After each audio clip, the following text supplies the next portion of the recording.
जय हिंद प्यारे साथियों, मैं हूं सौरभ दुबे, आपका मैथ्स एजुकेटर। और आपको जैसा कि पता है, अपना एमपीक्यू सीरीज स्टार्ट हो चुका है और आपने पहला क्वेश्चन देख लिया था।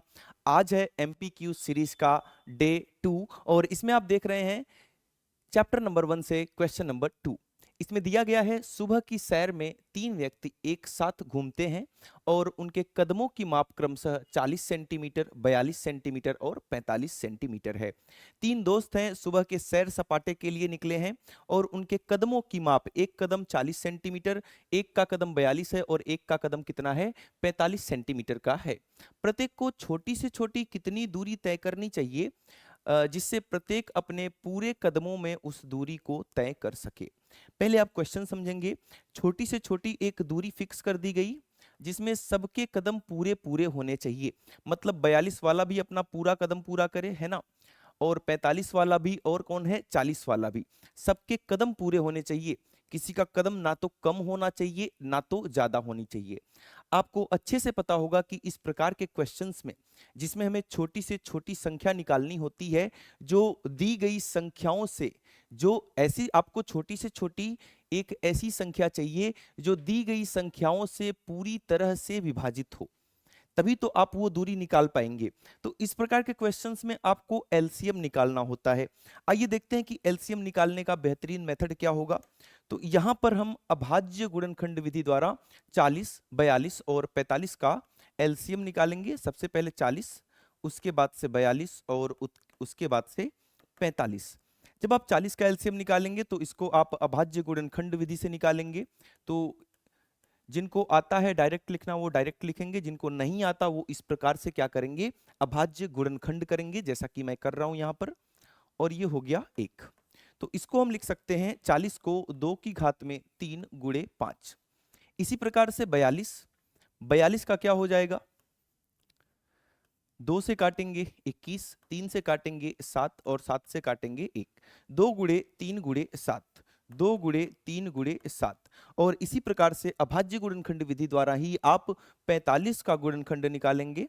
और 45 किससे कटेगा, 2 से तो कटेगा नहीं, 3 से कटेगा, फिर 3 से कटेगा ये, और फिर 5 से कट जाएगा। तो इसको मैं लिख दूंगा 3 की घात में 2 गुणे 5। ये सब आपको आता होगा। आपको इस क्वेश्चन में मेनली ये समझना है, मुख्य रूप से ये समझना है कि एलसीएम निकालना है। और एलसीएम क्यों निकालना है, क्योंकि हमें हमसे जो पूछी जा रही है वो छोटी से छोटी दूरी पूछी जा रही है। मतलब आपको एक छोटी से छोटी संख्या चाहिए जो दी गई संख्याओं से विभाजित हो। तो ऐसे केस में आप हमेशा क्या निकालेंगे, एलसीएम निकालेंगे, लघुत्तम निकालेंगे। अब लसा निकालना है ये तो पता चल गया सर, लसा निकालना है ये तो पता चल गया। लसा निकालने का नियम क्या बताया था मैंने, कि यहां पर जितनी भी अभाज्य संख्याएं हैं, जितने भी प्रकार की हैं, सबको लिख दो। जैसे आपको 2 दिख रहा है, 2 लिख दिया सर।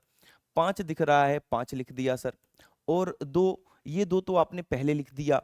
3 दिख रहा है सर, 3 भी लिख दिया सर। 7 दिख रहा है, 7 नहीं लिखा, फिर से लिख दिया, 7 लिख दिया, ये लो सर। 3 पहले ही लिख चुके हैं, 5 पहले ही लिख चुके हैं।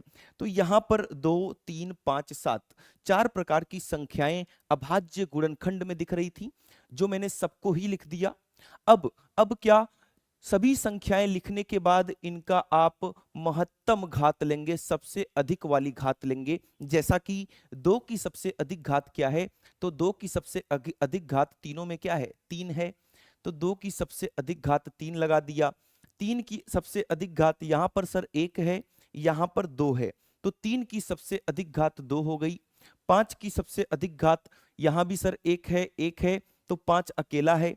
7 भी अकेला है। तो ये सबसे अधिक घातों के साथ जितने भी प्रकार के नंबर्स थे, जितनी भी प्रकार की संख्याएं थी, सबको लिख दिया मैंने। बात क्लियर है।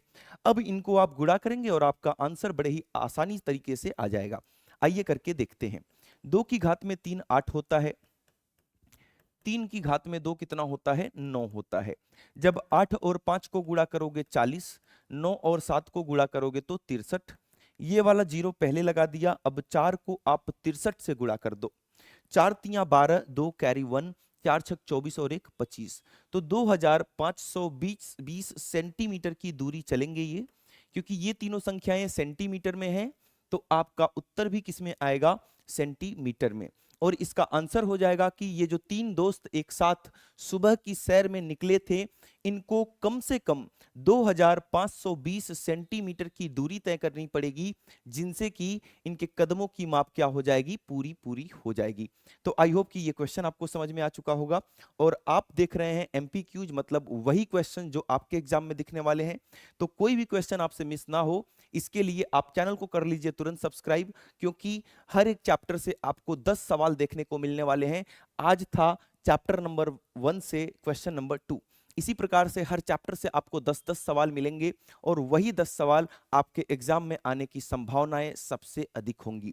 तो आज के लिए इतना ही था। अपना ध्यान रखेंगे, मैथ्स की जबरदस्त बेहतरीन प्रैक्टिस करते रहेंगे और जो सपना आपने देखा है 95 प्लस स्कोर करने का, उसको जरूर पूरा करना है दोस्त। तो मिलते हैं डे 3 में कल। Thank you so much.